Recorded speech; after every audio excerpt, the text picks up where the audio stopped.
All right, welcome. Episode number 21. We're going to begin here, and this show today is just going to be focused on the debates because now we know President Trump has no interest in debating, and he gives two excellent reasons. But I want to go back to July 29th, Erie, Pennsylvania, where he begins to talk about this very issue. Very important stuff here. And it's no wonder the swamp is getting truly desperate as they see us leading in these polls. So I have some of them with me. I just happen to have it. Just happened. In the most recent, very respected Rasmussen poll, we're leading DeSanctimonious by 44 points. 44 points, that's a lot.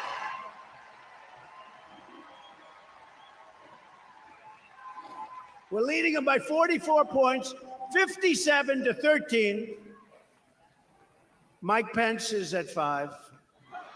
Well, no. Sad. It's sad. And I don't like to see the way he's being treated, but Mike is at 5.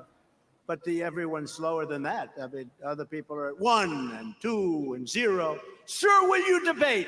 Will you debate? You know, they're all asking me that question. Sir, will you stand up there against a hostile network?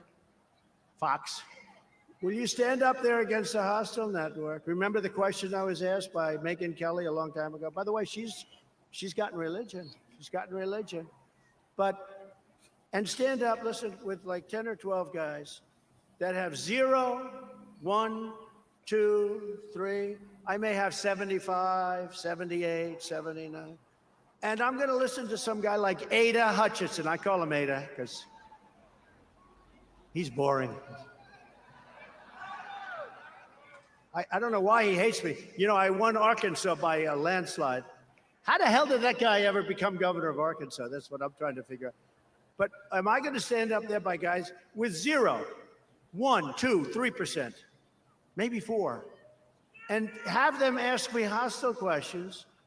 And if I don't go to the debate, they say, I'm not saying this, but they say that the ratings are going to be very bad. So if I agree to do the debates, I get hit by a hostile network, but I also get hit by all these guys. And they are professional politicians. I mean, they're not stupid people. They just happen to be at 0. And they say, what about this, President Trump? What about this? And I look at the guy and say, you're at 0. You're asking me these questions. But, you know, you want to have a smart president. And I think if you see me up there, even if I do well, I like the debates. I think I probably maybe won the presidency because of the debates. But at a certain point, you say, why are we doing these things?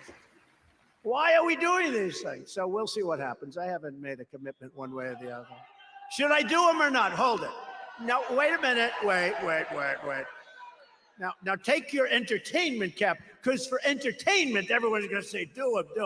But now put on your political cap, right? We have to save our country. We have to win. Should I get up there with 10 or 12 hostile people and a hostile network and be abused with terrible questions? Okay, are you ready? So I'll go, should we do the debate or should we do the debate? Should we not do the debate? You people just want entertainment. I don't know. What do you guys think? Yes, Mike? They're saying no. They're saying no. Fred, no? In the most recent Harvard-Harris poll, we're up by 40 points over DeSanctimonious he's all the way down to 12. Remember, he was surging at about 30. By the way, we were still winning, but we're winning much more since the persecution, by a lot more. And by the way, my women from North Carolina, would you please stand up? Look at this. They're beautiful women, and of course, you're not allowed to say that anymore. That could be the end of my political career. I call them beautiful. I'm sorry. You can just tell he just really enjoys being up there on the stage, and he is in his element when he's doing that, when he's up on the stage, fired up. That is the question. Should he debate or should he not? It's a valid question. Until recently, I always thought, yeah, he should. He should. And if he doesn't, it's a big negative. It's a big bad move. But there are a few reasons why I have come to change my mind on some of these things. And I'm going to play another clip here from Trump, and then I'm going to look at one of the biggest reasons why some of the strange stuff that is happening. So let me go and share this. This is President Trump on the Eric Bolling show. I believe this is from August 9th. And this is a really good clip here. So share my screen, play this, and be right back.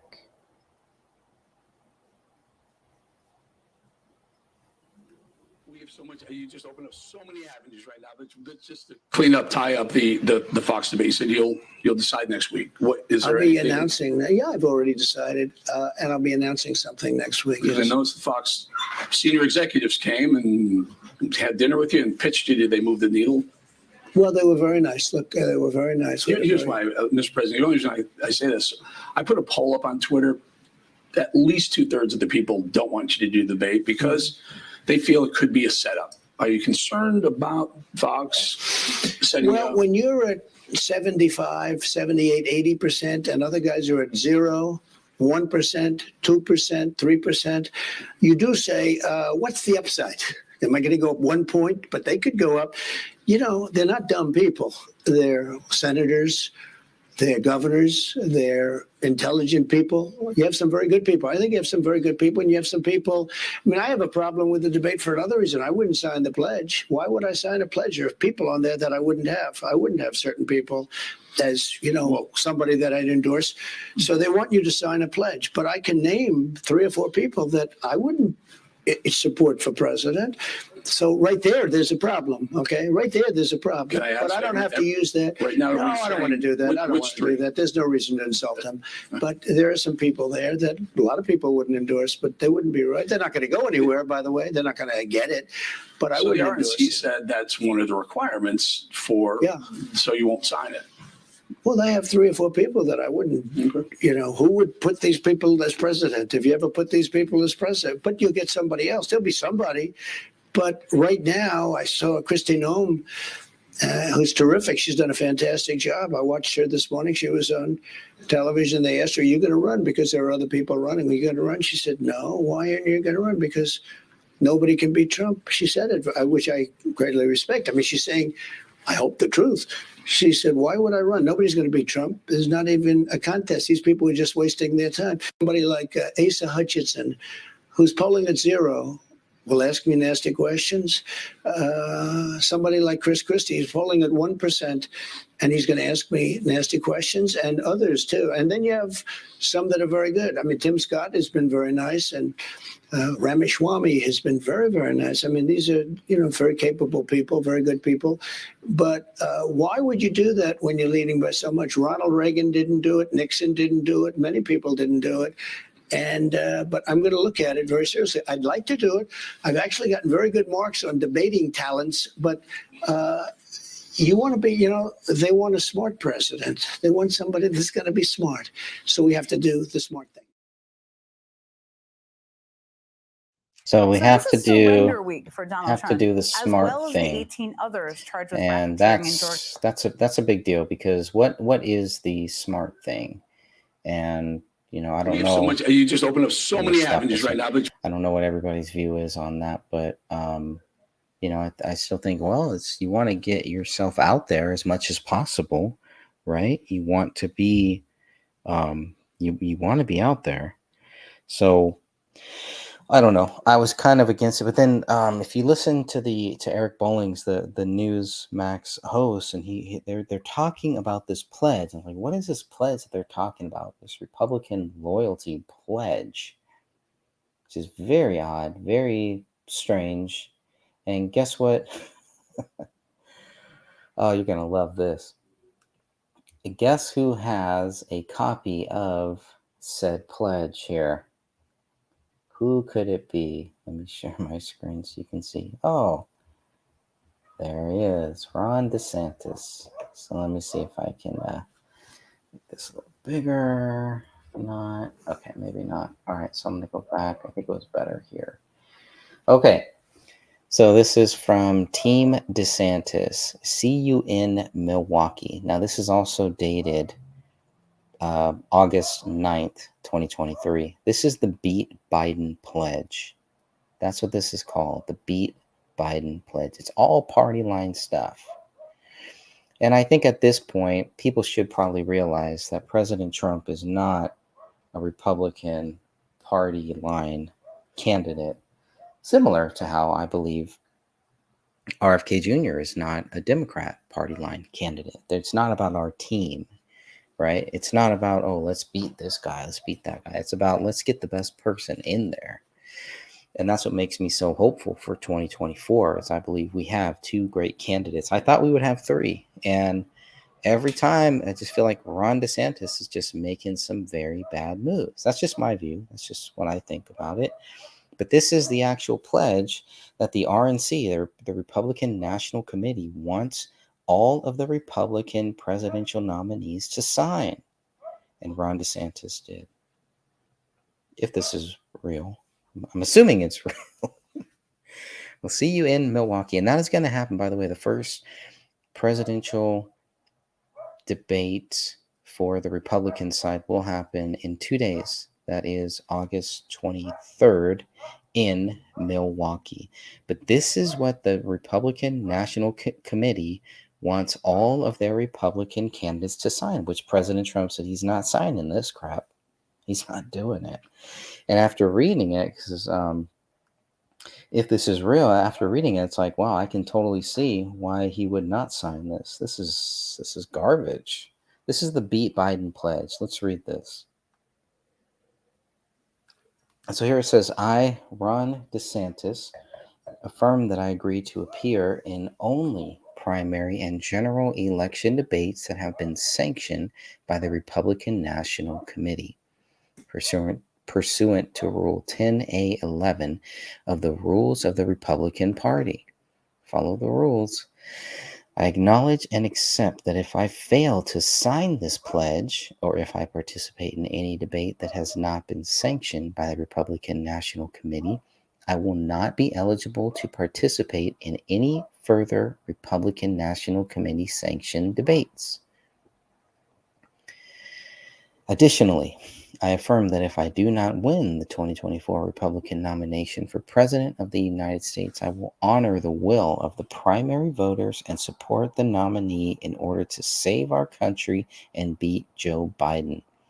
I further pledge that I will not seek to run as an independent or write-in candidate, nor will I seek to accept the nomination for president of any other party.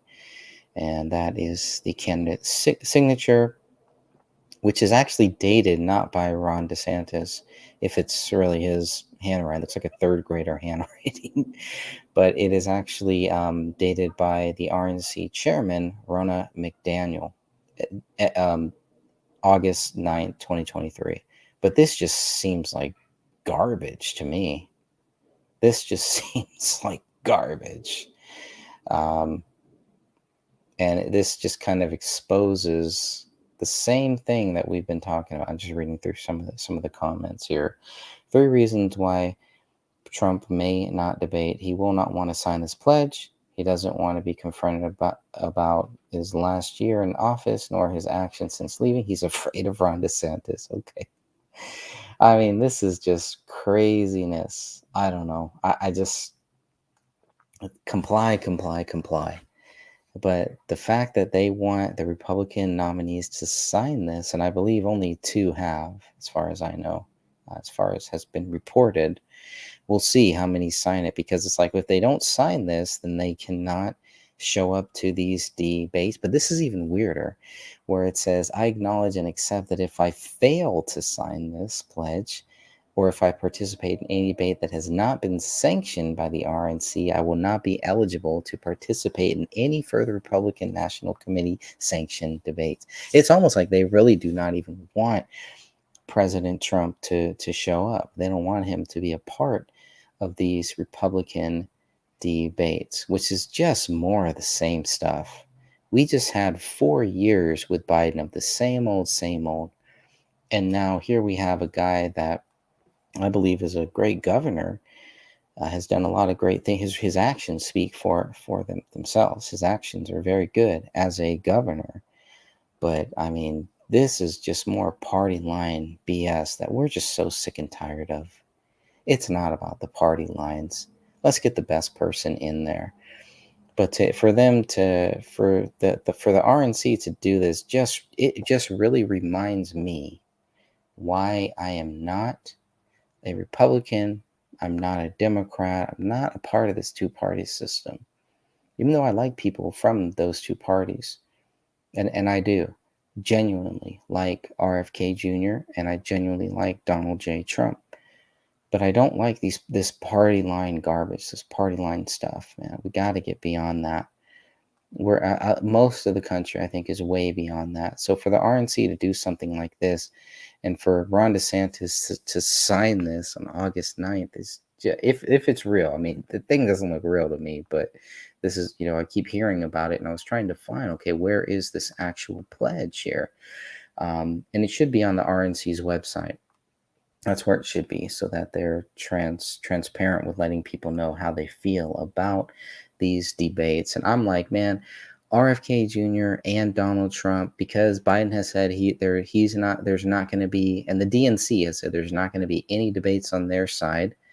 And the RNC is basically saying they don't want Trump to participate on their side. RFK Jr. and Donald Trump could have some great town halls. They could pack 60, 70,000, maybe even do what the WWF couldn't do in WrestleMania 3 and get 100,000 people into one stadium to see the biggest duel ever on the political realm. Not just the political realm, but to see the two best candidates that we have probably ever had in a long time.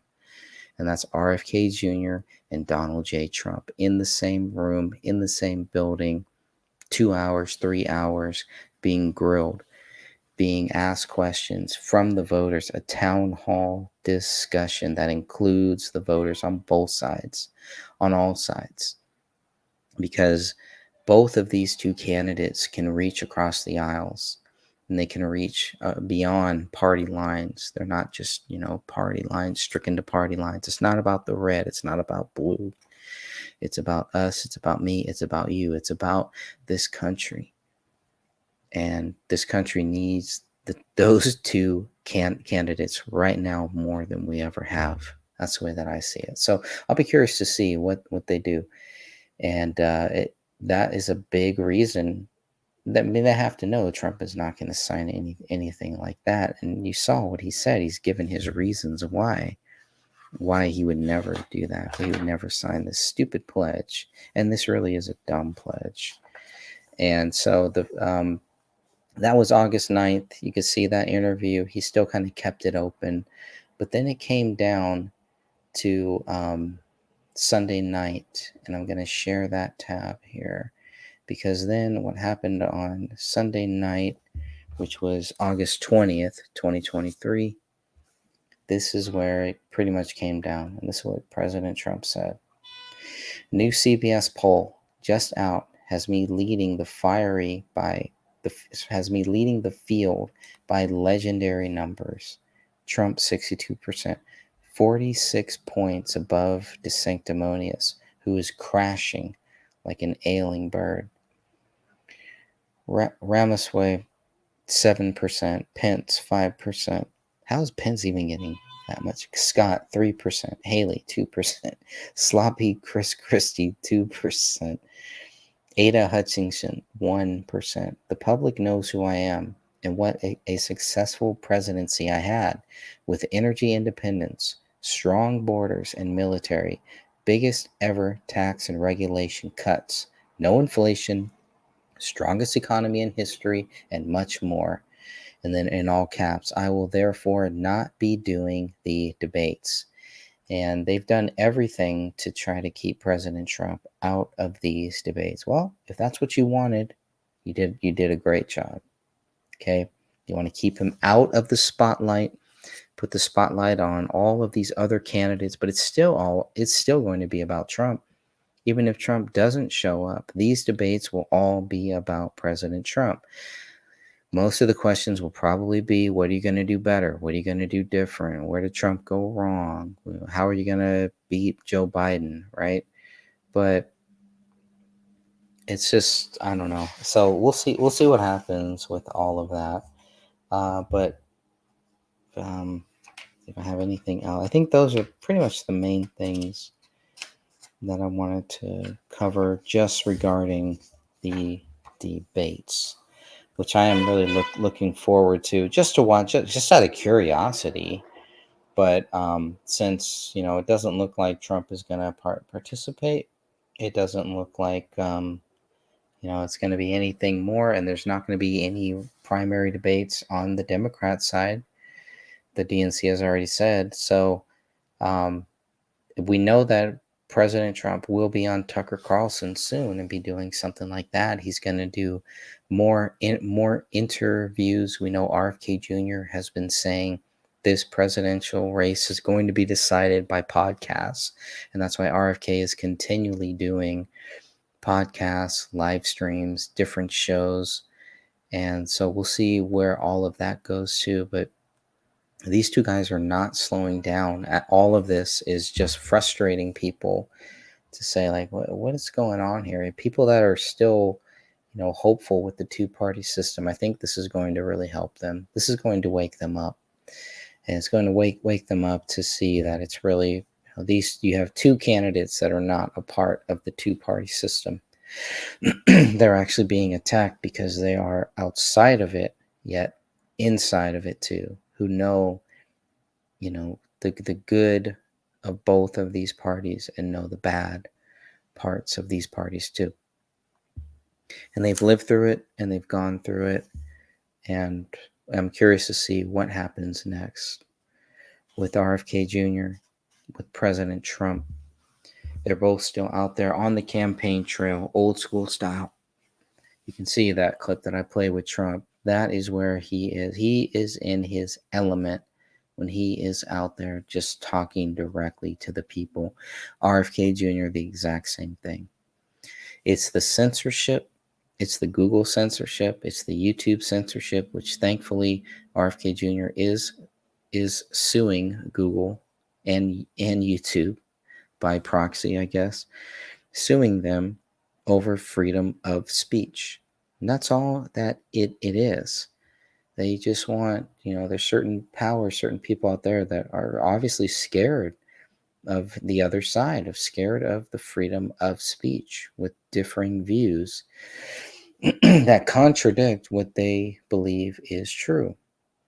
And we see that with voter fraud, with COVID, and with, January 6th. There's a lot of other issues too. And I'm curious to see where this goes, how all of this ends up. But before I lose my voice here, I want to go back and play. Oh, this is a good one. This is a good little short clip while I hit the cough button for a moment here.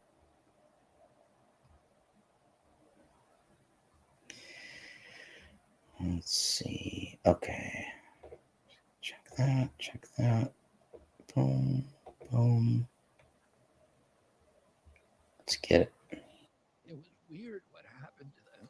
I'm sure you noticed this, that all these comedians stopped being funny at the beginning of COVID. All the people who we laughed at for 20 years, and none of them were funny anymore because they weren't allowed to laugh at what was happening. It was really happening. They all had to go along with the narrative. It was shocking. You were the first guy who was being funny about it. The humor is such an important part of change and criticism and political dissent.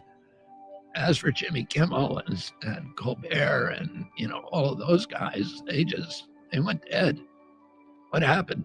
Fauci said that if hospitals get any more overcrowded, they're going to have to make some very tough choices about who gets an ICU bed. That choice doesn't seem so tough to me. Vaccinated person having a heart attack? Yes, come right on in. We'll take care of you. Unvaccinated guy who gobbled horse goo? Rest in peace, Wheezy. I feel like they let down comedy. Now I know Jimmy Kimmel. He was a sweetheart of a guy. I always thought he was a nice guy. He was nice to me. And so it was a heartbreak to see that. And Stephen Colbert was a hero of mine comedically. I thought that show he did was the best satirical comedy show in the history. Yeah. Please welcome Robert F. Kennedy Jr. Mr. Kennedy.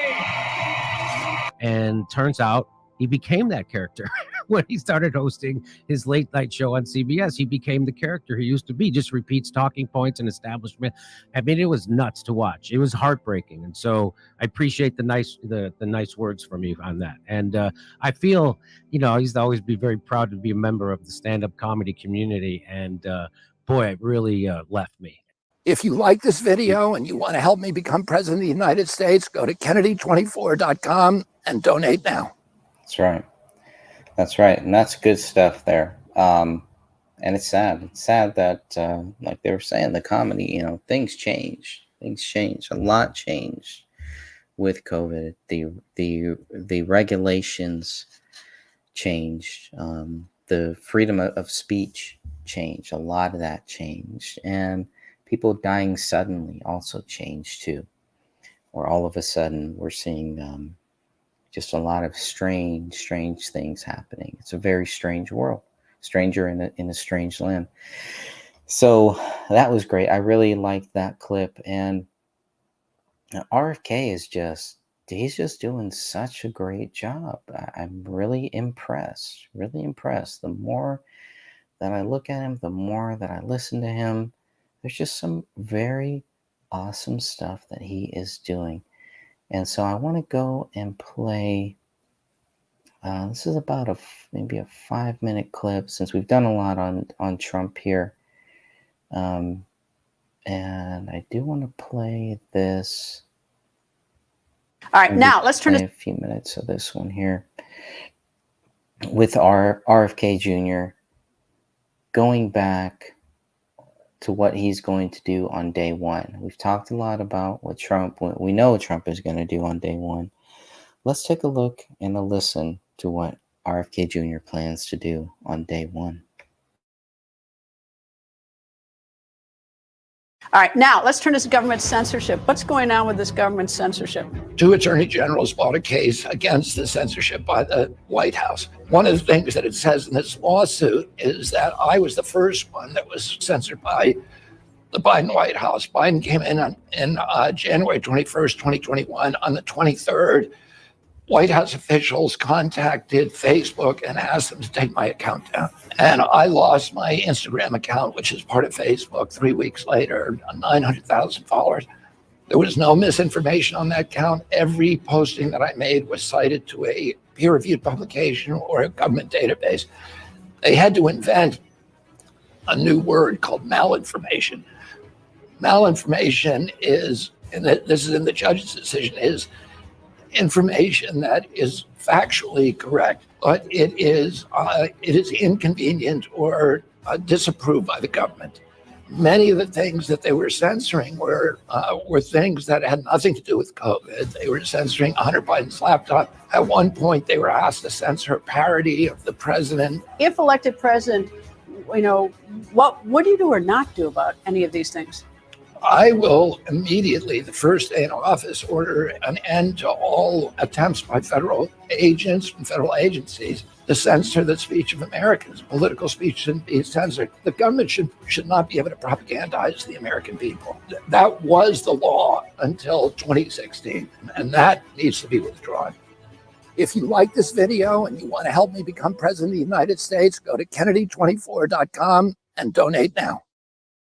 Is fear itself the biggest issue facing America right now? I don't know if it's the biggest issue, but it has become weaponized by elements within the technocracy and in the corporate kleptocracy to engineer compliance of Americans with things that most people would not put up with under normal circumstances. It's like Americans know innately that the government is not supposed to censor us, and yet we put up with it. It's been recognized forever that fear is a governing tool, particularly for totalitarian elements. If you manipulate them with fear, people will choose security over constitutional rights. Franklin Roosevelt said to people the biggest fear is fear itself. If we allow ourselves to be manipulated by fear, we will lose everything that we value. Do you ever get scared that these government agencies, these pharmaceutical companies are going to try to physically harm you or the people that you care about?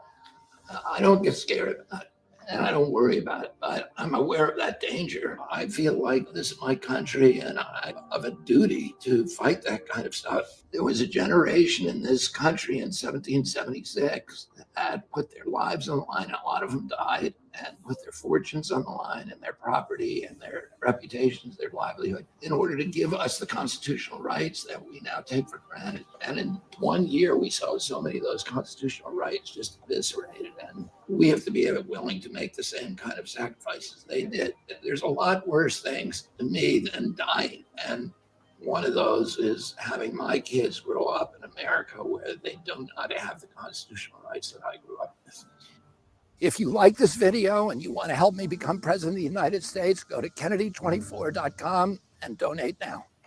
We're seeing this merger of state and corporate power where the companies and industries that are being regulated are capturing the agencies that are supposed to regulate them and basically turning them into predatory organisms against the American people and instruments for essentially strip mining our assets, for commoditizing our people, for selling poisonous products and making a lot of money on it. And that's happening in all of the agencies.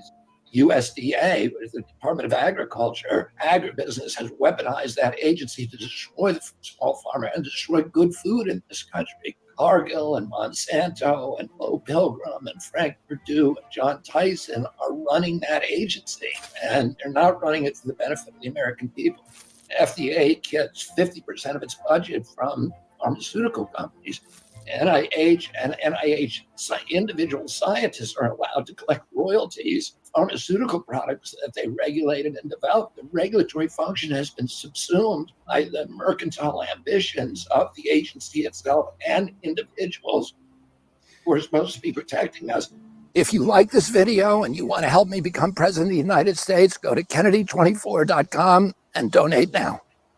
One of the principal themes of my campaign is ending the corrupt merger of state and corporate power, which has turned many of the regulatory agencies into predators against the American public and against the principles of our country. I'll just give you a quick example. The USDA was created to foster and protect family farmers in this country and to protect the integrity of our food supply. The USDA is now the instrument for the monopoly takeover of American farming by these large corporations. Is a threat not only to the middle class, to our food supply or food safety, but also ultimately democracy. How do you unravel corporate capture at these agencies? I know how to do it. I know how to reorganize those agencies to end the revolving doors, to end these financial entanglements with the industries they're supposed to regulate. And in many cases, I know the specific individuals in those agencies who need to be moved out. And that's why I'm in better shape than anybody else to get the kind of reforms that the American people want. If you like this video and you want to help me become president of the United States, go to Kennedy24.com and donate now. All right. Well, just going to pause that. So I was just looking for another video, and it's this. So I have this other channel. Let me see if I can share this here. It's an interesting story. I'll be back here on this channel on August 24th. But I started this channel, Greg Fernandez Jr. This is Greg Fernandez Jr. 3. And now I think I need to change the name because it's pretty much just all about Trump and RFK. That's what most of it is. There's some, the Tucker Carlson stuff, but a lot of it is really just about those two. And it's very hard to find. It's very hard to find this channel, my other channel here. So I have some some good clips, I think, on there, on that channel, at Greg Fernandez Jr. 3. And I was looking for, because I had just some very short clips, some good stuff here. And there was the 1 hour Twitter Spaces interview with Eric Bolling, RFK Jr., where he did that. So I wanted to see if I could find the one where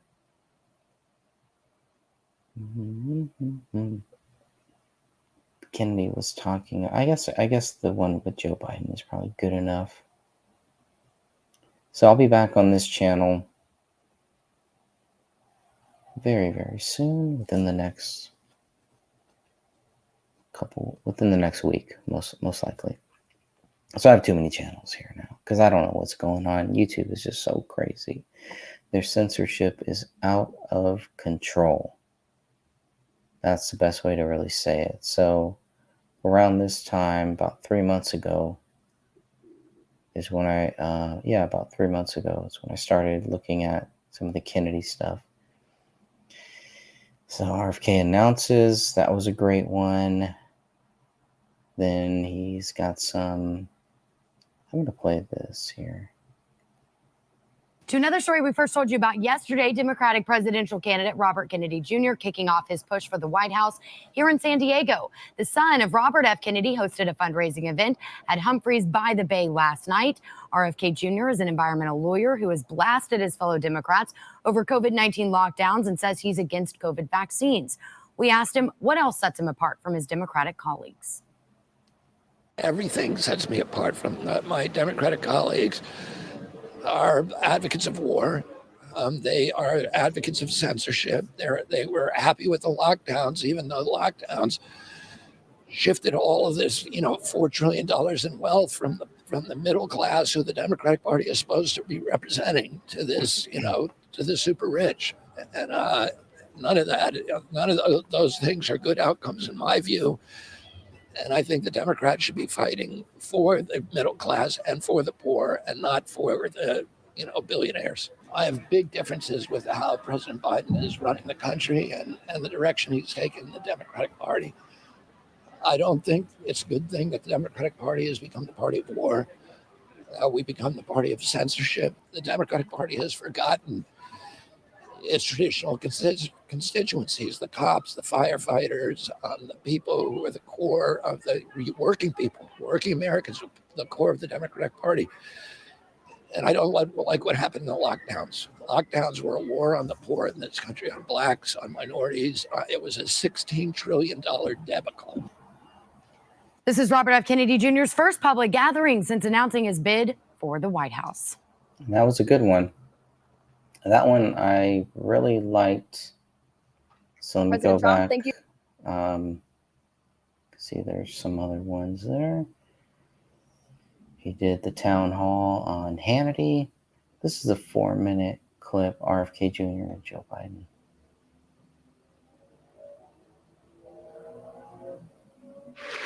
We've got thousands of people in here. I can't believe you all came. Thank you all for coming. Welcome back to Hannity. We continue now with Democratic presidential candidate Robert Kennedy Jr. I want to go back, and this drives me nuts, because I've been making the case that our current president, I don't think he knows today's Tuesday. He could not sit with me as you are and have this conversation, in my view. I think he is physically weak and cognitively a mess. And nobody wants to say it except a few of us. I want you to look at this tape and tell me if you think he's fit for the job. Take a look. Let's go lick the world. We cheer for Muslim athletes like Kareem and Joan Shengang. I'm going to pronounce Shanga Kawawa. Ban on transgender Americans. Mr. President, thank you. Thank you. Thank you very much. Appreciate it's great to have you. Thank you. Thank you. Don't go anywhere. It's a very exciting day around here. We'll have reaction. I met alone with him, just he and I, and a simultaneous interpreter 68 times, 68 hours, 68 times, more than 68 hours. All right. God save the Queen, man. That's the best one. God save the Queen. Thank you very much, Mr. President. We really appreciate it, and we love you. Thank you. I might add, if I didn't, I'd be sleeping alone. I better explain that. Some don't know what I'm talking about. My wife's a Philly girl. All right, where are we going? Well, we're going to win and we're going to help. We have plans to build a railroad from the Pacific all the way across the Indian Ocean. Queen, man. By the way, I met with who are those guys that fly over shortly? You heard of them, haven't you? Okay. Do you believe that he is physically, mentally, cognitively strong enough to lead our country? This world is a dangerous place. Robert Kennedy Jr., you know that this is a dangerous place. Is he cognitively strong enough to be your president? Well, he's never been very good with words.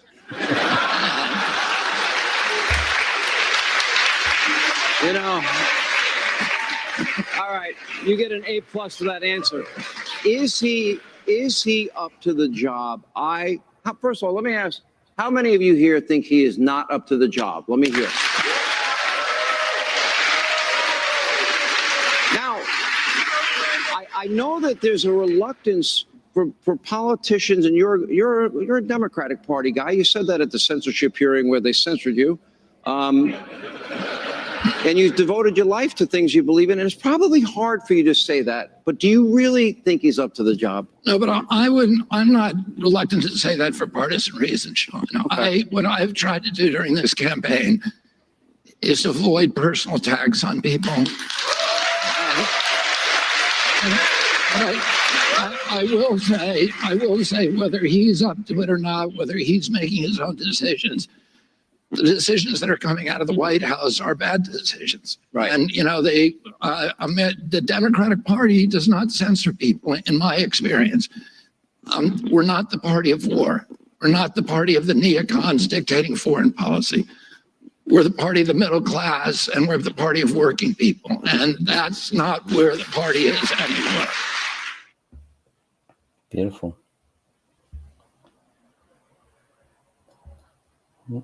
There it is. Some other great clips, some other great quotes. Got just a few more here, if you will bear with me. Those are the main ones I wanted to play. I can't find the clip that I had about RFK Jr. saying that Joe Biden should debate. I guess I could probably look it up. RFK says Joe Biden should debate. Let's see.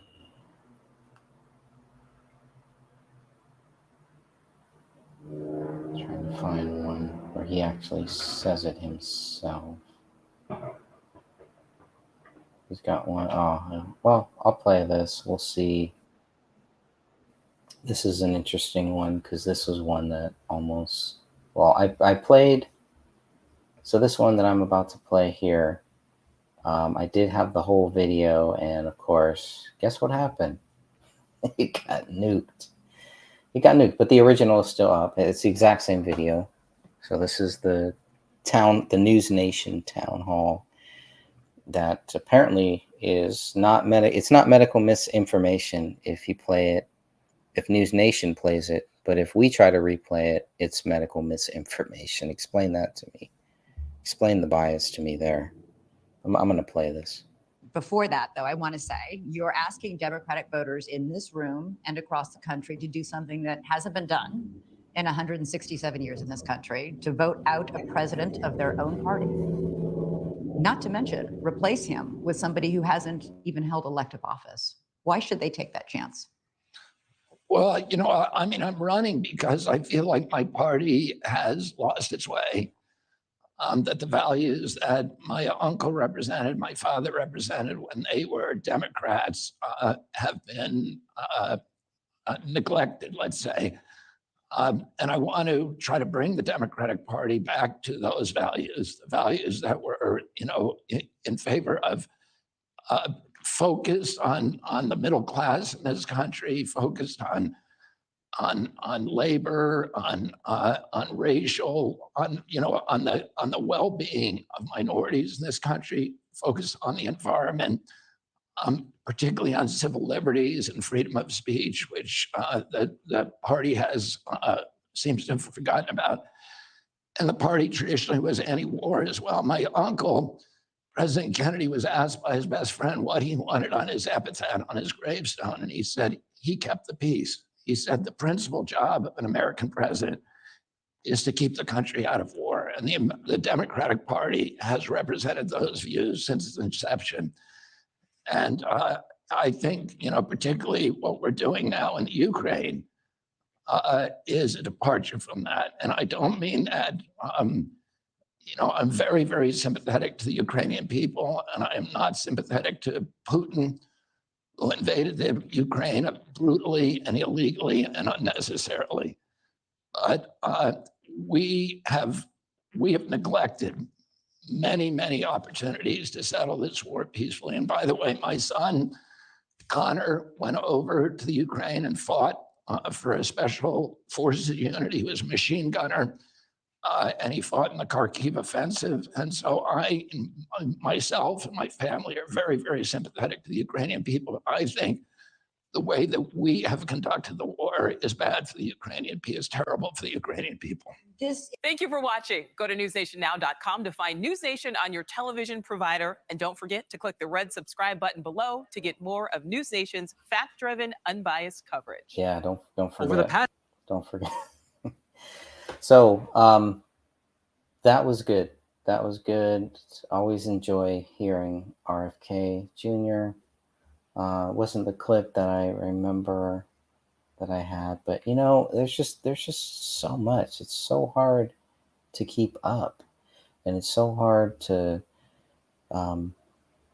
just to keep up with everything. That's why I'm still continually writing this book here, and I'm now just moving along at a very good pace too. I thought by now, sometimes you start writing a book and things are good, and then it kind of dips down and goes back and forth, but not having that problem with this book here. So I really like it. I really like how everything is turning out so far. So this is about an 8-minute clip because this is a very powerful one. I may have even played this before. Sometimes I can't really tell what I have played and what I haven't played. I wish I could find that clip. I know I have it here somewhere. The clip that I'm looking for is talking about RFK and saying why Biden should debate, but I would spend all day trying to look for it. There's some other good stuff, but I think that's the one that I really want to focus on here today. He's probably talked about it in several videos, so maybe that's why I can't find it. But what's a special? That's the one. Oh, okay, so I'm gonna play this one here. This is from RFK's interview, where he is talking about probably one of the most important issues, if not the most important issue. One of the things that we are worried about, some of us are worried about, is RFK not getting any Secret Service detail as he should. And maybe it's not time yet, but at some point RFK is going to need, and he deserves, some Secret Service. Just given the history and given the past, there's no reason not to. And it's interesting that the Biden administration has said, nope, he doesn't need it. It's not a big thing. They're not going to give him Secret Service protection. Doesn't mean to say that RFK isn't capable of his own Secret Service protection. I mean, by proxy, does anything carry down from John F. Kennedy? I don't know. But what I do know is that during the town hall meeting with Sean Hannity, RFK Jr. was asked about John F. Kennedy and the assassination. This is about an 8-minute clip about the Kennedy assassination and censorship. And this is really, really good.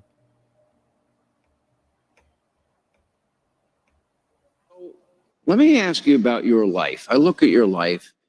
Your uncle is the president of the United States. Camelot.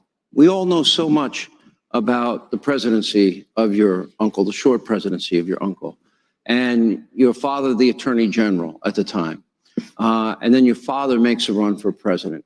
And like his brother, he was assassinated.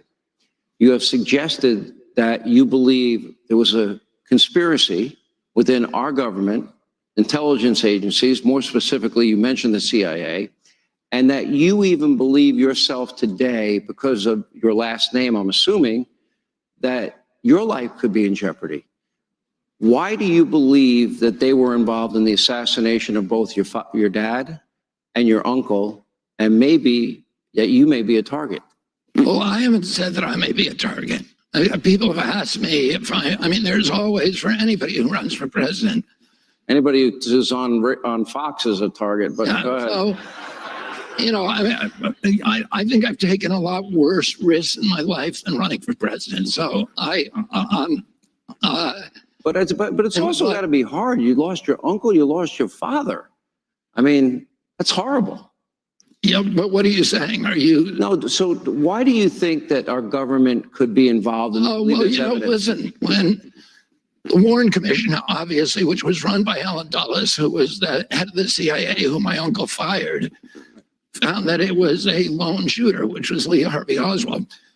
But when Congress, a congressional committee, reinvestigated between 1977 and 1979, the House Select Assassinations Committee, they concluded, and they saw a lot more documentation and had a lot more witnesses than the Warren Commission ever saw. They concluded that my uncle was killed by a conspiracy. And most of the people, for example, Richard Schweitzer, who was the head of the committee, publicly said, JFK, the president of the United States, that the CIA was involved in the murder of the president of the United States. And that's quotation. Most of the people on that committee at that time believed it was the CIA, that it was believed certain people in the CIA. You were 7 at the time? 7 or 8? I was 10 when my uncle was killed. I was 14 when my father was killed.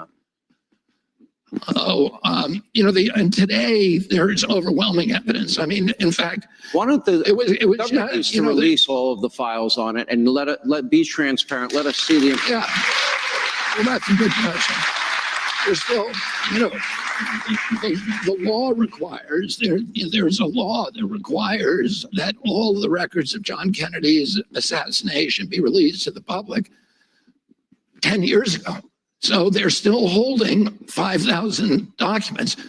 President Biden promised when he was elected that he was going to release those documents. President Trump promised that he would, but the CIA doesn't want them to. And so the question that I think Americans have a right to ask, including members of, you know, my father and uncle's family, is why not? What is it that you don't want to see 60 years later? And by the way, the last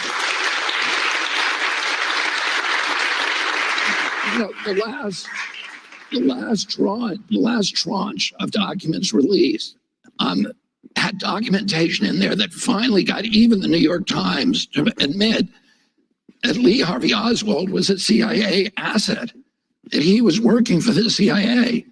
So, if the Warren Commission had known that back in 1964, they would have had a very different time.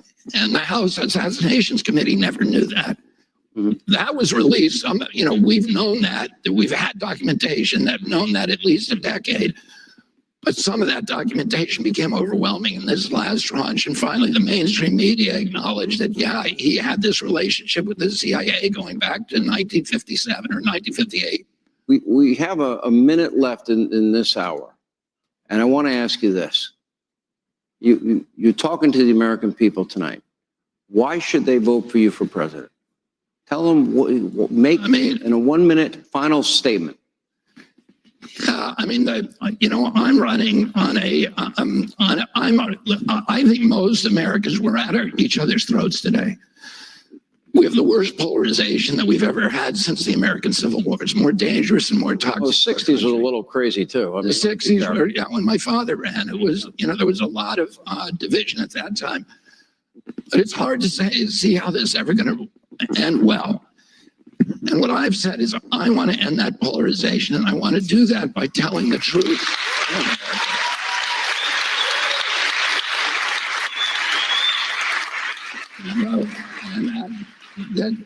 The way that we're going to do that, the first step we have to take is to tell the truth. Have a president who's willing to tell the truth about everything. People in this country know that the system is rigged, and they know that they're being lied to. And you look at Donald Trump and all, look at, for example, the way Hillary Clinton, top secret classified information, no prosecutor would ever prosecute, no raid at Chappaqua. You got 4 locations Joe Biden has top secret classified information. They didn't raid his home. Donald Trump, they raid Mar-a-Lago. And then the question is, in the 2020 election, for example, the FBI had Hunter's laptop in December of 2019. They verified its authenticity in March of 2020. Why was the FBI in the months leading up to that election meeting with big tech companies and telling big tech companies that they may be victims of misinformation campaigns and it may be about Joe or Hunter Biden when they knew damn well they'd already authenticated it? And what's interesting is the head of site integrity for Twitter at the time, Yoel Roth, actually testified in a Missouri case that in fact they said it might be about Hunter. And then none of these big tech companies allowed anybody to read the laptop story in the weeks leading up to that election. Now, to me, that is our government, in this case through the FBI, putting cinder blocks on a scale of an election. Is that something you would stop, and do you agree with me? Yeah, I would stop. In fact, I'm going to issue an executive order the moment I get into the White House, the first day, forbidding of ending the weaponization of our agencies for political purposes.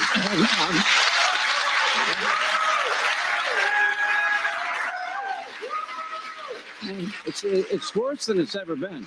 In my view, it's worse than it's ever been. And one party will be in power, and then they'll start doing it to the other party, and it's going to be back and forth. Of course. And this, Judge Doty's decision, which my name is, occurs on many, many, many pages of that, because I was the first person censored by the Biden White House. The Biden administration, President Biden took the oath of office on January 21st, 2021. And the White House ordered Twitter to begin censoring me 37 hours later. I was the first name to be censored. And then 3 weeks after that, my Instagram account, which was my major way of talking to the public, was deplatformed and disappeared. By the way, did you see at the censorship hearing? You got a great line when you said, "I'm at a censorship hearing and you're censoring me." I mean, I thought that was pretty funny.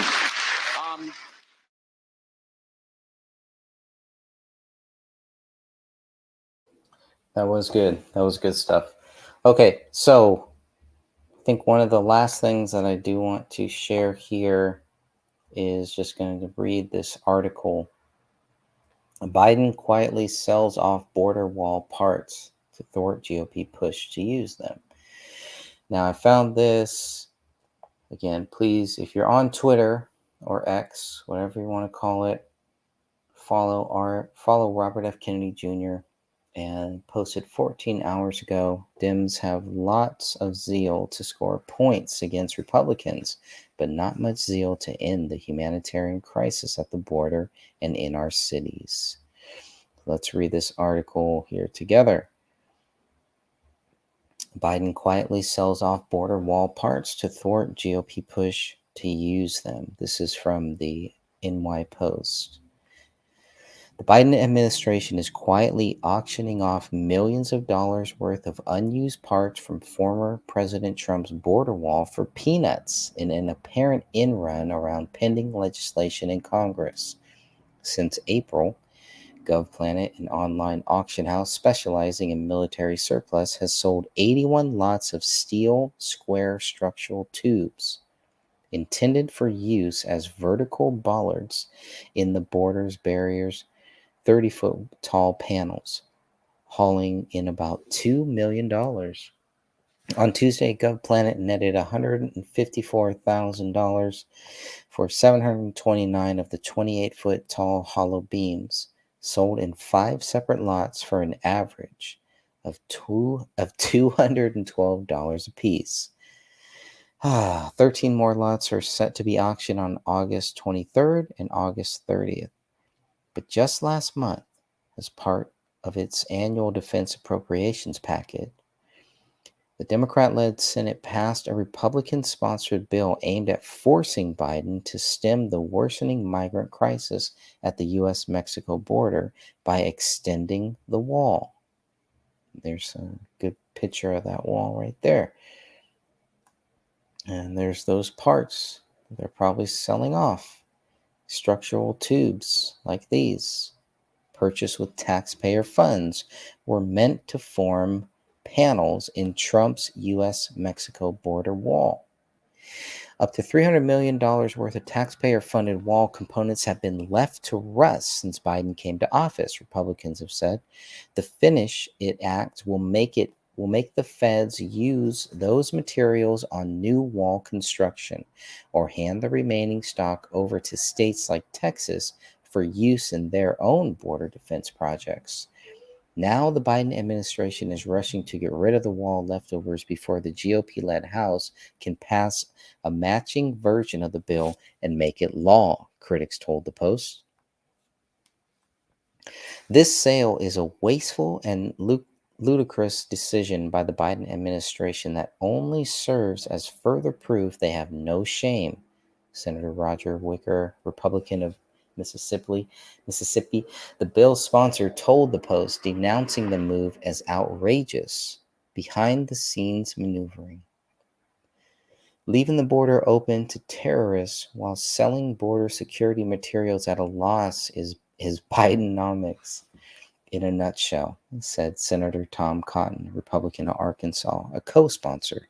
The pennies made from selling the border wall will not be enough to pay the families who suffer from a criminal act committed by someone who crosses our open borders during the Biden administration, railed Oklahoma Senator James Lankford.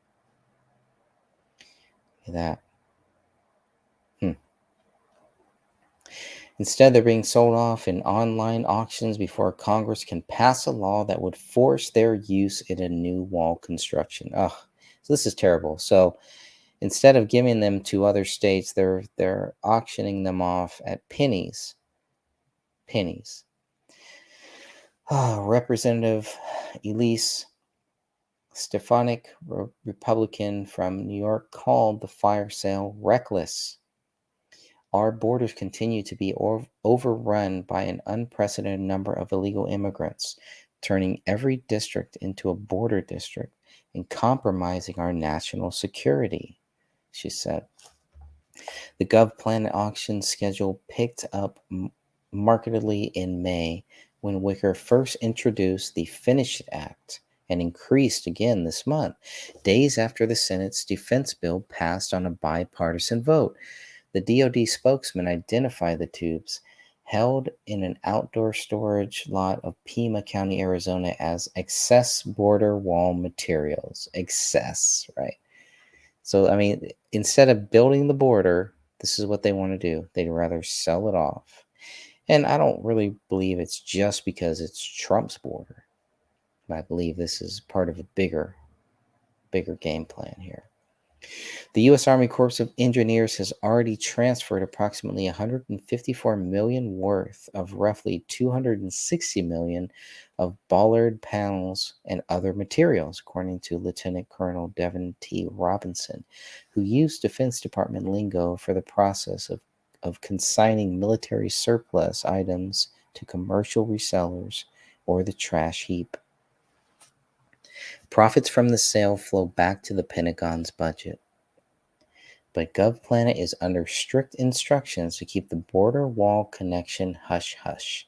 We are legally not allowed to mention these are the border wall materials, or we could lose our jobs, a GovPlanet source told the Daily Upside, the financial newsletter that first reported the ongoing sales.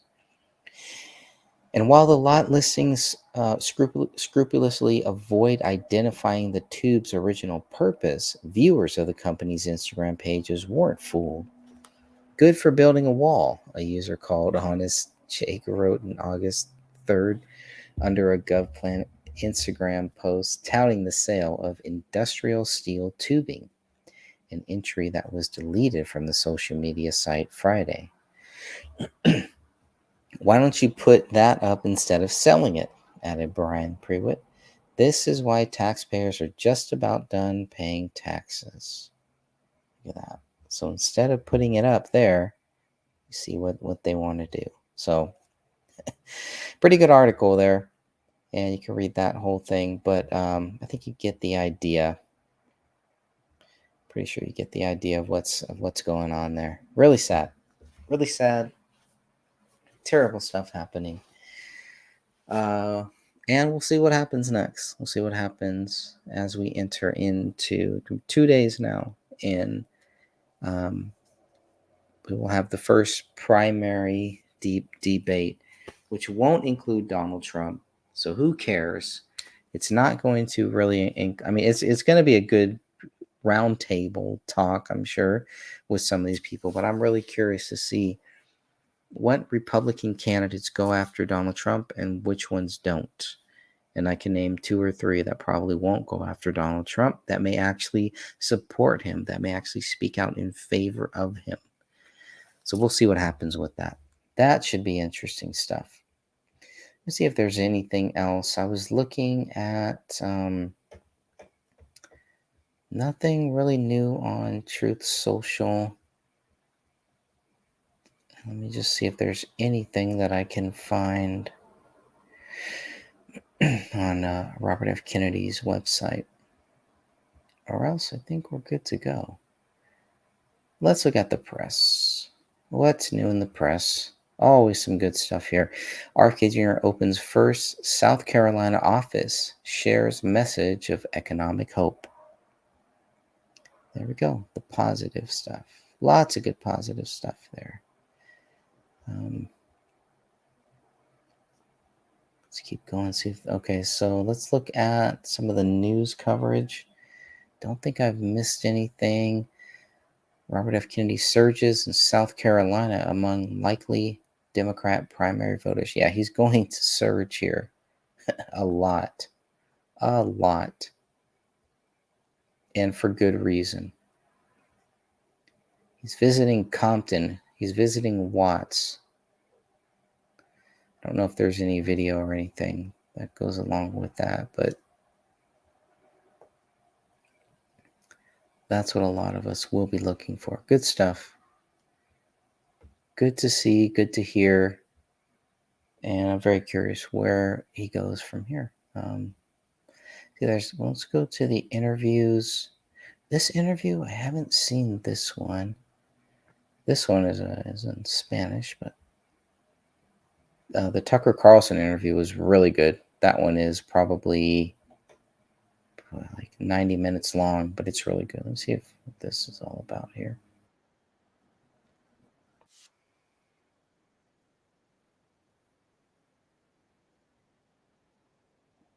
Oh, 27 minutes.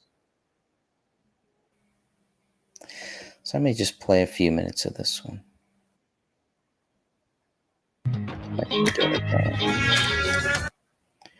right, let me go back and okay, it is sharing. Cool. Just play a few minutes of this one.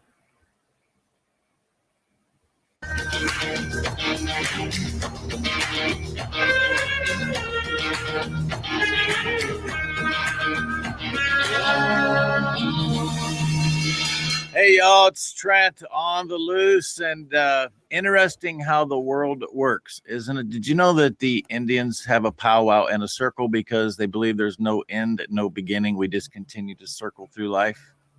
I believe that wholeheartedly. And I also now know that people who can be your adversaries, who you go to toe with, who you believe you have nothing in common with, can actually become your ally. That's exactly what you're about to witness today in this conversation with the presidential candidate, Robert F. Kennedy Jr., as he has just completed a weekend at the Iowa State Fair. You may not know our history. I got the largest crowds from my talk of any other candidate. And, you know, President Trump was there, but he did not speak at that. So I think he probably would have gotten a lot bigger crowd. There was a lot of Trump supporters there. And you see that all over the heartland. I've been very interested in following media accounts of you at the Iowa State Fair. And there's some people that are wondering where you're at. And it looks to me like you're landing soundly on what is important for the American citizens going forward instead of the normal political rhetoric. Is that a fair assessment? Yeah, I mean, I think, I mean, I got in this because I see the country going in a direction that is really troubling, I think, to me and a lot of other people. I think it's one of the things that have brought you and I into alignment. We see our Constitution under attack, free speech, all the other provisions of our Constitution, but also this corrupt corporate merger that is systematically strip mining the wealth, the equity from the American middle class, and destroying the capacity of anybody in this country to achieve the American dream, except for this new aristocracy of corporate billionaires. You made a statement to me yesterday that I think is extremely spot on, and I want to explore that a little bit. It appears as though we have elected representatives willing to exploit our country for our resources. Would you expand upon that, and how do you see that taking shape? You know, I was talking to you specifically about these 3 pipelines that are carbon capture pipelines that are proposed to cross Iowa and 4 other states, Nebraska, South Dakota, Illinois, and North Dakota. And Minnesota, just not to leave our friends in Minnesota out, and Minnesota, but go ahead. And this is, you know, I've spent a career of 40 years fighting corporate boondoggles and this corporate merger of state and corporate power. But this is one of the biggest flim-flams that I've ever seen. And it is a way of systematically strip mining wealth from the public. The total value of that project over 10 years to the people who are promoting it is $173 billion of taxpayer money through these 2 systems of tax credits that for a project that is not going to do anything that it says it's going to do. It says it's going to capture carbon. We know that these systems don't work. In fact, ADM had one and built a demo project in 2017 in Illinois, and it ended up capturing only 3% of the carbon that was produced through the activity through the ethanol plants. That's a scam. I mean, that's what we would call a scam. And we see that over and over and over again. These scams, these carbon copy scams. So I think lastly, I know I said that before, but there was one more interesting clip here that I wanted to play. I've watched it 2 times and I'm still kind of like, I don't really understand this, but I'm going to play this. This is Charlie Kirk. Could Congress immunize President Trump from the indictments? It's an interesting theory, and I don't know how much of this I will play, but I did want to play a few minutes of this before we check out here for the night. Lots of topics. He might have a future in television. He's been guest hosting quite often. I'm told the ratings are terrific. Congressman, welcome to the program. You have a rather creative idea regarding Donald Trump testifying. I don't even quite understand it, so walk us through it. Yeah, I don't know if it's all that creative. Let's start here. If Congress does not assert its equities in this Jack Smith matter, those equities will dissolve. Right now, my worry is that too many of my colleagues in Congress think, well, this is an ongoing matter, so we just have to allow it to play out. And it's the same loser mentality that infected much of the Congress in the early days of the Robert Mueller investigation. Obviously, we proved that to be the fraud that it was. And not for nothing, Charlie, but you got to see this guy McGonigal, who was on the ground floor of the investigation to accuse Trump of working with Russia, has now pled guilty to working with Russia. But back to this matter, here's what we ought to do, and we shouldn't make it that complicated. First, we should tell Jack Smith that he has to show up and give a transcribed interview to the House Judiciary Committee in the next 15 days. If he doesn't do that, we should issue a subpoena. If he ignores the subpoena, we should hold him in criminal contempt of Congress and force him to be the first prosecutor to bring a case while under criminal contempt himself. And if Merrick Garland won't enforce that criminal contempt, then he subjects himself to an impeachment of the House. So it would be an attorney general under impeachment, a prosecutor under contempt. And I think that frames what's going on better than just sitting back and hoping we hear no evil, see no evil, and speak no evil as this plays out. Because if we grant the premise, Charlie, that this is an ongoing legitimate matter, then it just builds into it the notion that it is law enforcement activity and not election interference. Congress has equities at play with election interference. We ought to do that. Simultaneous to that, you can actually bring President Trump. That's it. This is election interference. That is the big key there. I love what Matt Gaetz is doing. I love what at least he's thinking. He's trying to do something. He's thinking out of the box, trying to do something here to counter all of this corruption here. And not just, like you said, not just sitting back and acting like this is all due process. This is not due process. This is election interference. This guy is on fire. Very good future here. Let me go back just a few seconds. Simultaneous to that, you can actually bring President Trump in to give testimony to the Congress, and in doing so, immunize him. Now, there's different forms of immunity that take place at the committee level, subcommittee level. In some instances, for full immunity, you have to have more of a supermajority vote. But if you had a supermajority vote of a committee, like Speaker McCarthy could set up a select committee tomorrow that could bring Trump in and immunize him. And then we could proceed with the very legitimate investigative work that we're doing of the Bidens and the corrupt DOJ. So, unfortunately, none of those things are happening. Instead, Congress is not in Washington, not assembled. And I think the timing is on purpose. No timing in D.C. is ever just, a mere coincidence. And so right as Congress is leaving town, right as we're walking away from our equities, you see this acceleration of activity against Trump. So yeah, let's be specific here, though. So immunize him from what crimes, even if he's under current indictment? Is that including even the obstruction claims? And give us some examples of how this has been used recently. Well, it hasn't been used recently, but obviously we're aware of the ability for any person to plead the fifth.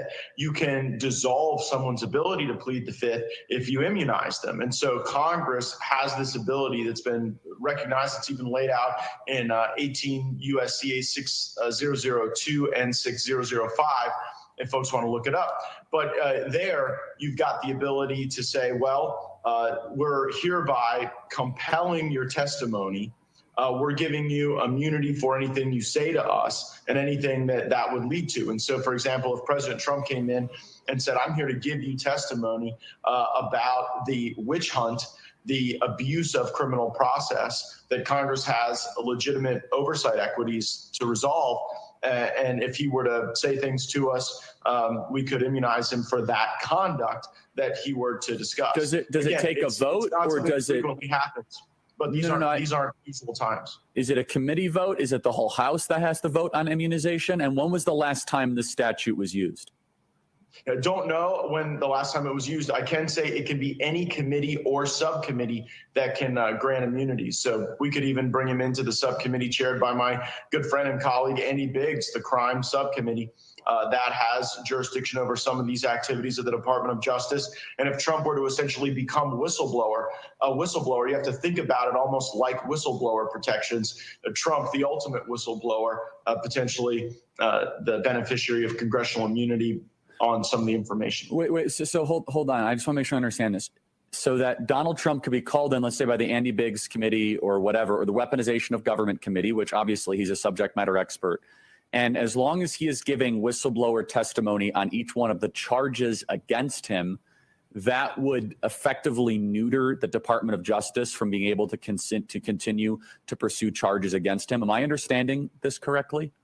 It's a little more nuanced than that, Charlie. You're immunized for the statements you make and the conduct that uncovers. You know, if we're talking in hypotheticals, if President Trump had committed a murder somewhere, I don't know that giving testimony about the weaponization of the federal government would immunize that type of conduct. But I think particularly where you've got Jack Smith trying to fashion the actions the president took while in office to try to evaluate and investigate information that was coming across his desk, you could certainly immunize him for that. So I think that the areas where we could provide the broadest immunity for President Trump would be around the conspiracy charges, the deprivation of rights charges. It's almost hard to say with a straight face that Jack Smith has brought. In fact, it was the FBI doing the most to deprive people of their rights when they had agents meeting with Facebook, Meta, Twitter, all these technology companies to try to get the Hunter Biden laptop story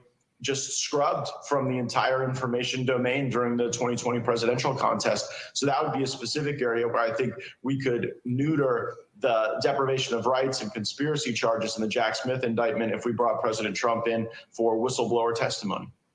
And so potentially Donald Trump could come in as a whistleblower and blow the whistle on what was happening up in the events of leading up to January 6th. Nancy Pelosi didn't want to give troops, because a lot of the indictment is centered around the events that lead up to that. And so, but I see no downside here. So you're going to have to walk me through this, Matt. What you're saying is interesting. I don't know if it'll stand up in court, but it's certainly worth a try. Mm-hmm. And this is exactly the type of thing we need. As the Department of Justice is used as a Democrat super PAC, why wouldn't we try to offer Donald Trump immunity and force the hand of the Department of Justice, especially on the conspiracy charges and the January 6th related stuff? Is there any downside here? I don't quite see a negative. Well, in theory, the downside of bringing anyone before Congress to give testimony is that if you say something that is material and that is not accurate, that can create a cascade of follow-on charges. So it's never something that you typically think of as a first step to try to bring people into Congress to give testimony, because it's not typically something people enjoy a great deal. But in this case, I think we misunderstand the fight that we are in. Right. I think that's I can imagine that. I can imagine Trump winning the electoral college from prison. Wouldn't that be interesting? And what would that mean? What would that what would that do? That would be some very interesting stuff here. I don't think it'll get there. I think a lot of these sham trials and these indictments, I think Trump already has it. I don't think they can really prosecute him. States are going to have a hard time prosecuting federal stuff where he is the president of the United States. He was the president of the United States at that time. But even some of the accusations is crazy. But yeah, it is possible. And that may be worst case scenario leading into best case scenario. I wouldn't mind seeing how that plays out myself.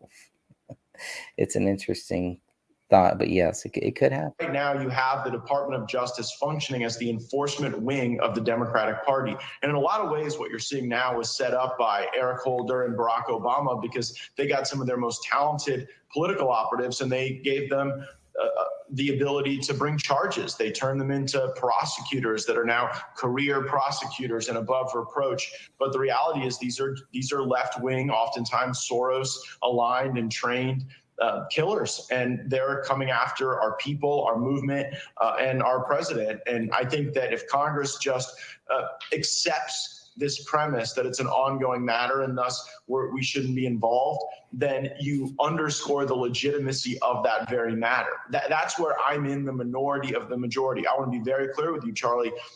Most Republicans in Congress just think we ought to throw our hands in the air and allow the chips to fall where they may. I think that is a tremendous disservice to the Constitution when we are facing an election interference operation, not a legitimate prosecution. Look, we need every creative idea. This is not a legitimate indictment of Donald Trump. It's not a legitimate investigation. We need to reject the premise. And so what you're saying, Matt Gaetz, is most of your Republican colleagues are gutless wonders and don't want to deal with this. But what we should do is we should have Donald Trump come in, force him to testify, immunize him, and then force a constitutional issue. I'm fully in support of that. There is no other option, everybody. We're just going to sit around and hope that a rigged DC jury and zip code justice and the interference of an election. No. It's time to fight fire with fire. Let's fight back. Matt Gaetz is out. Look, I don't know if it's going to stand up in court. You got to try. Sitting idly by while they shred the Constitution is not an option. Matt Gaetz, stay right there. Yeah, that's awesome. Hey, I'm Joey, at least they're and I'm doing one of the something. 30 AI voices from SpeechLab. You know, they're trying to do something, and you can't fault the guys for that. So we'll see where that goes. I'm curious to see where all of this stuff goes. There's just so much. There's just so much happening right now. It is really hard to pay attention to everything, to look at all of these things and come to see where we are now, where are we going. And I'm very, very hopeful, though. I'm very hopeful that truth always wins in the end. So as long as we stay truthful, this will be good. Now, there was another one I wanted to play, but the audio was pretty bad for RFK Jr. at the Iowa State Fair. But this other one here is about, I did a few things about the economic policy, Trump's economic policy, comparing that to RFK Jr.'s economic policy, the family, comparing Trump's family to RFK Jr.'s family. Not really comparison, but just some of the clips that I could quickly find. Let me see if I could pull one of those up. And I did want to, I tried to find a clip, tried to find the full thing, actually, of President Trump coming down the escalator, because it is an awesome clip. There's a C-SPAN clip, and they wouldn't let me post it. YouTube wouldn't let me post it because it had Keep on Rockin' in the Free World. So I took that song out, and we'll see what happens. But hopefully I'll be able to still play that one at some point. There's a couple good ones here. I think I'm going to play this. This is just a few minutes. I'm way over time here, but that's okay. I'm going to play this one. This is a good clip. I got to ask you guys, do you monitor your dad's social media? He's an adult. Right. He knows the consequences. I know the rules very well, but I know that it's stacked against me by the establishment. You think Dealing they're with them actively for a long working against you? I don't know. I mean, I don't see it. It's not like I have 15 miles of proof. I want to have somebody that can deal with Congress, that gets along with Congress, that's a Washington person. Can you name one? I do. I don't want to do that now. I think it's inappropriate. New York has one of the most onerous rules in terms of registration, and it required us to register a long time ago, almost close to a year ago. And we didn't do that. We found out about it sort of after the fact. I have witnessed these incredible female role models that he's employed in the highest executive positions at the Trump Organization my entire life. He always taught me that there wasn't anything that I couldn't do. My brother was this phenomenally handsome guy, great guy, just great in every way, the best personality, everything. But he started drinking, and it became a real problem for him. And he used to tell me, he was quite a bit older, he used to tell me, don't ever drink. I mean, I've never had a glass of alcohol, and yet I own the largest winery in the East Coast. It's crazy. Was that something you remember distinctly growing up? Absolutely. Every day of our life, every morning. Don't drink, don't do drugs. Don't Every morning? Every morning Every before morning. school. We're sitting on a bubble. Our country's in tremendous trouble. So I think I do a really good job.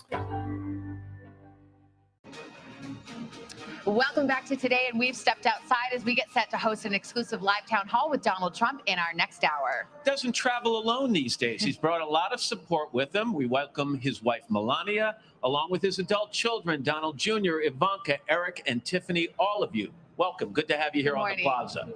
Let me start by asking you all for one word, not you, but the rest of you, one word. Give me one word to describe this campaign. Leadership. Incredible. Inspiring. Certainly energetic. Motivational. When you think about what's happened so far, is there a favorite moment, a best moment that comes to mind? Ivanka?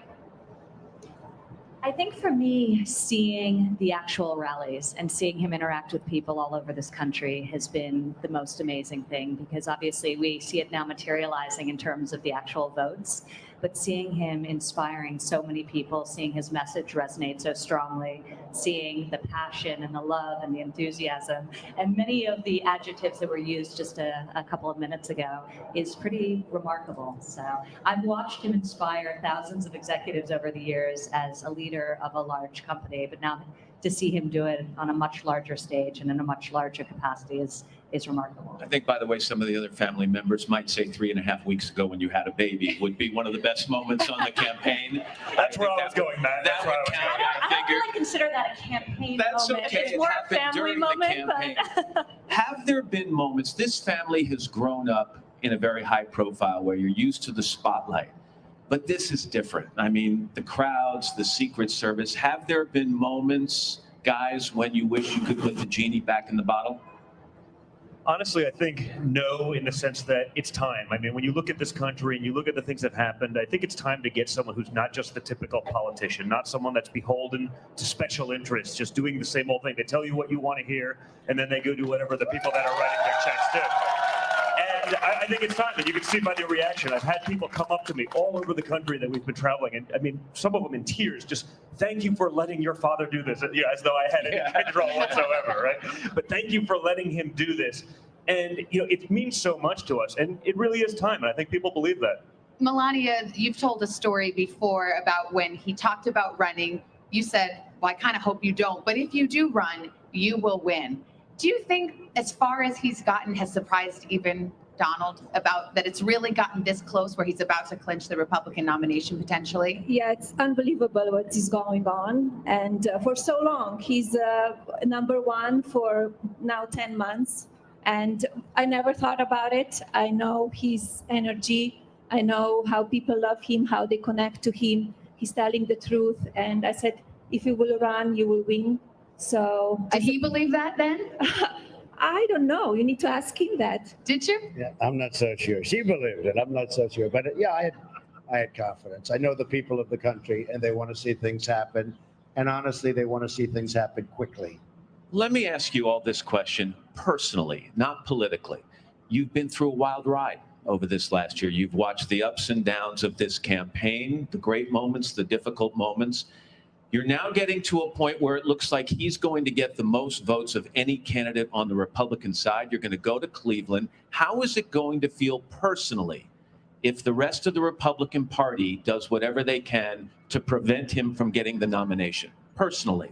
Well, Matt, I think it's happened for a long time, but listen, we're proud of him. We could not be more proud of him. We've worked next to our father every single day, for the last 10 years, and we're having so much fun with it, but we're proud of him. I mean, the man's done something that no one's ever done before, and they've tried to hold him back the entire time. I mean, they've really tried to hold him back. But when you get to Cleveland, what's it going to feel like in your gut to watch what happens there? Well, we're going to win in Cleveland. I mean, we are really going to win in Cleveland. There's just no question about it. Tiffany, how about you? I think that truly we need to look at what an amazing thing he's done for all of us. He was doing this for our family, for the country. He really believes in making America great again. And, let's hope that what happened in Cleveland is positive and, luckily he's continuing to excel. So we're just very proud. Well, we know that Mr. Trump values his children, not just as children, but as advisors, particularly you, Ivanka. People say you're one of his top advisors. What's a piece of advice you've given him about running a general election against Hillary Clinton? Well, I think he values our advice all equally, but I tend not to provide my advice on topics political like that. I think his instincts are incredible. I think he will do incredibly well, as he's done incredibly well to date.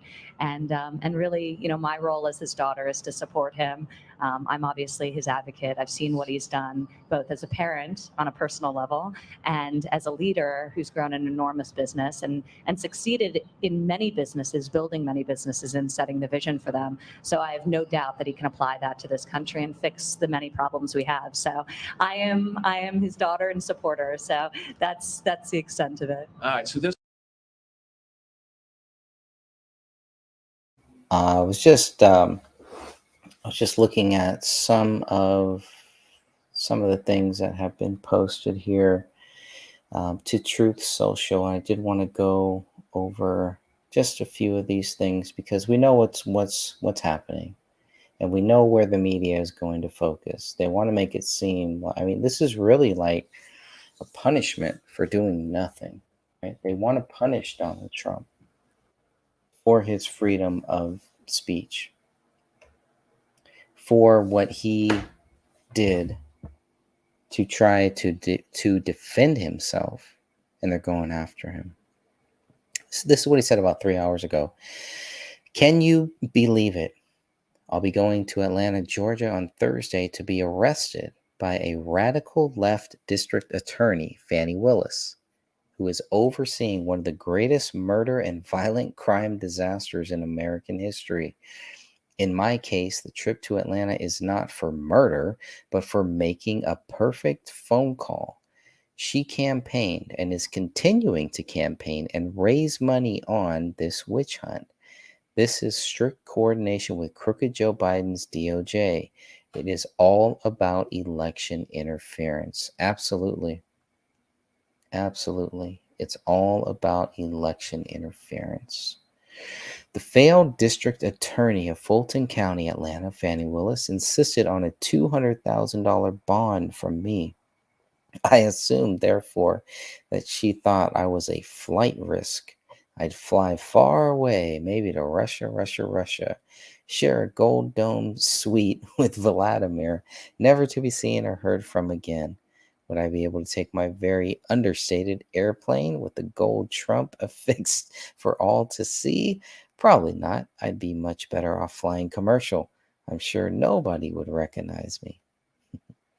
So Thursday is going to be just another sideshow, more of the same, more drama, and I think we all know how that's going to end up. So get ready for that one. That should be fun on Thursday. But before Thursday, Wednesday, we will have the very first primary debate in the 2024 presidential election. This will be between the Republicans, aside from Donald Trump.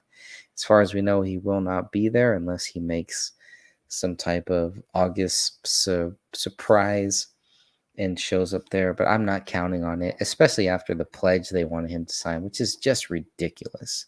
That pledge, any Republicans that signed that pledge, it's just sad. Why Ron DeSantis signed it on August 9th, I don't know, man. And I don't know.